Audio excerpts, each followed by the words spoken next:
Next is actual mechanism of propagation of sky wave through ionosphere. We have already studied about refractive index of ionosphere या ionized layer, that is given by mu is under root k, and that is given by, we have already studied it, 81 n over f square, right? And where n is the electron density of the ionosphere, and f with the frequency of the radio wave that passes through the ionosphere. And this formula of refractive index of the ionosphere shows that the refractive index of ionosphere is always less than unity, because something is minus in from the one. So mu is always less than unity. We can say ionosphere acts as rarer medium, acts as rare medium, जिसका refractive index less than 1 है, that is rare medium. Now अब जो light रे जो अर्थ से fall हो रही है आइनोस्फीयर पे, let's say it fall on ionosphere edge, now it refracted away from the normal, right? कैसे? देखो, we have to draw a normal, and it is normal on this point जहाँ पे आपकी this is the angle of incident, let's say it is phi I, and ये जानी चाहिए थी ऐसी, but it is refracted away, क्योंकि अपनी जो रे है that going from denser to rare, तो it refracted away from the normal, it is the angle phi r. ठीक है. As the density increase, number density, electron density increase, electron density increase होने से क्या होगा? Increases. देखो, an increase होगा, आपका म्यू डिक्रीज होगा. इस वजह से हम इनसाइड जा रहे हैं, ई लेयर की डीप में जा रहे हैं, तो हमारा रिफ्रैक्टिव इंडेक्स कम हो रहा है. वी कैन से अपना जो आइनोस्फीयर है that is more and more rare, जिस वजह से angle of refraction going increasing, right? एक टाइम ऐसा आएगा, then angle of refraction becomes 90. उस टाइम पे जो हमारी इंसिडेंट रे है that is parallel to the earth, right? अगर उससे ज्यादा अपनी नंबर डेंसिटी इंक्रीज होती है उस टाइम पे क्या होगा? नाउ अगर नंबर डेंसिटी इंक्रीज होती जाती है तो इस टाइम पे अपना जो एंगल ऑफ रिफ्रैक्शन है that is greater than 90, and our wave reflect back to the earth, right?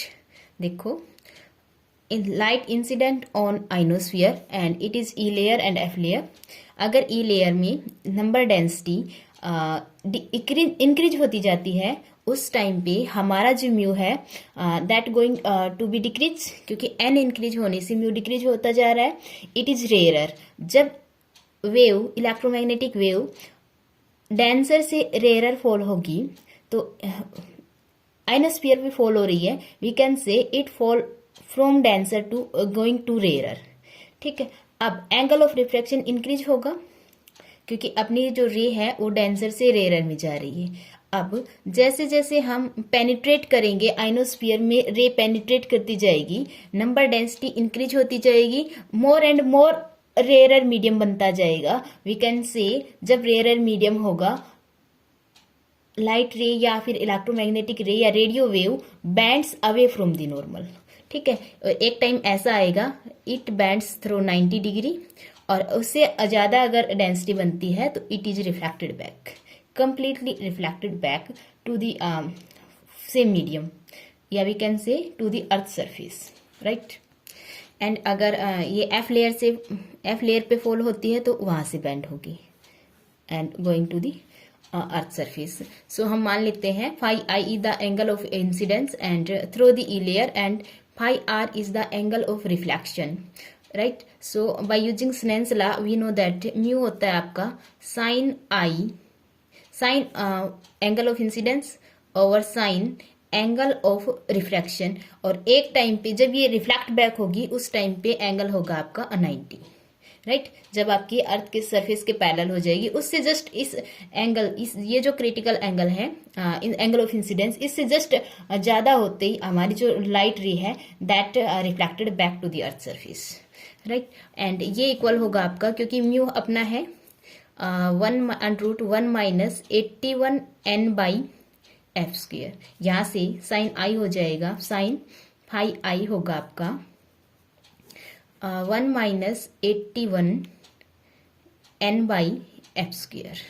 Okay, एक बार तो आप इसे साइन फाई आर ही रखो। नेक्स्ट टाइम आप क्या करेंगे, साइन फाई आर की जगह रखेंगे 90, क्योंकि अपने जो ई लेयर है उसमें नंबर डेंसिटी इंक्रीज होती जाती है। It acts more and more rare medium. Now जो एंगल ऑफ रिफ्रैक्शन है दैट गोइंग टू इंक्रीज, और एक टाइम पे क्या होगा 90 बन जाएगा। इस टाइम पे आपका जो साइन आई फाई आई है that is 1 minus 81n/f²। Right. So and इस टाइम पे जब ये रिफ्लेक्ट बैक होगी, हम मान लेते हैं उस टाइम पे अपनी जो इलेक्ट्रॉन डेंसिटी है दैट इज n1, एंड जो रिफ्रैक्टिव इंडेक्स है हमने मान लिया वो μ1 है, और यहाँ से साइन 90 क्या हो जाएगा आपका, साइन 90 इज 1, या we can say μ1 is refractive index, sine 90 is 1 is here, right. And number density है that is n1। Let's say it is equation first, it is equation second and it is equation second. Okay, यहाँ से आपका sine phi of i angle of incidence equal आएगा आपका 1 minus 81n1/f²। ठीक है, n1 is the electron density. उस electron density पे आपकी जो रेडियो वेव है that is reflect back to the earth surface. From this equation we see that जो आयन डेंसिटी है वो कम से कम n1 हो या इससे ज्यादा हो। अगर ion density is less than n1, अब आपकी जो रे है radio wave that passes through the ionosphere, वो पास कर जाएगी, रिफ्लेक्ट बैक नहीं होगी। अगर आपकी electron density is less than n1, passes away. ठीक है, passes away. Okay, and if जो मैक्सिमम आयन डेंसिटी अगर आपको दे रखी है n मैक्सिमा दे रखी है, n मैक्सिमा पर मीटर क्यूब, तब जो आपकी लिमिटिंग फ्रीक्वेंसी होगी, जो फ्रीक्वेंसी होगी that is the critical frequency fc। ठीक है, ये डिपेंड करेगी आपके एंगल ऑफ इंसिडेंस पे। अगर एंगल आपका नॉर्मली कोई रे फॉल हो रही है, angle of incidence is 0 here, मान लो और नॉर्मल के क्रॉस फॉल हो रही है, angle of incidence is 0 here. Sine देखो, angle of incident phi I is 0, तो sine phi I is 0 here. यहाँ से आपका 1 माइनस 81n1 n की जगह आएगा आपका n maxima, f² is 0 here. यहाँ से जो आपका fc है critical frequency that is given by √81 n maxima. We can say it is 9 √n maxima. Okay, it depends upon maximum electron density जो उस आयनोस्फीयर की है। अगर कोई जनरल एंगल आपको दे रखा है, angle of incidence phi I and general angle है, देन आपकी जो fc होगी दैट इज, देखो अपनी जो इक्वेशन है sine phi I that is given by 1 minus 81n1/fc²। Right, we have to find fc तो तब है जब आपका एंगल ऑफ इंसिडेंस 0 है, then the critical frequency is given by fc। ठीक है, कोई जनरल एंगल फाई 1 है, तब जो फ्रीक्वेंसी है let's say it is f, we have to find f। ठीक है, इट डिपेंड्स अपॉन वो फ्रीक्वेंसी जो रिफ्लेक्ट बैक होके आए। ठीक है, जो आयनोस्फीयर से रिफ्लेक्ट होके बैक टू अर्थ आए, वो फ्रीक्वेंसी, उस फ्रीक्वेंसी का फॉर्मूला होगा that is given by, we have to squaring on both side, sine square phi I is 1 minus 81n1/f² that is given by 81n1/f² equal to 1 minus sine square phi 1 that is cos square phi 1। Right, Now under root, taking under root on both sides, under root is here, that is 9 under root n1 over f, that is cos of phi I, and this is equal to, यहाँ से जो f आएगा आपका 9 under root n maxima and cos का reciprocal होगा आपका secant of phi I, या we can say f is 9 under root n maxima secant of phi and I, ठीक है, and n is n maxima here. अगर आपको ये fix दे रखा है n मैक्सिमा यहाँ तक जाता है आइनोस्फीयर का, उस टाइम पे आपकी वो फ्रीक्वेंसी जो आइनोस्फीयर से रिफ्लेक्ट होके बैक टू अर्थ आती है, that is given by this formula, ठीक है. Depends upon number density and angle of incidence.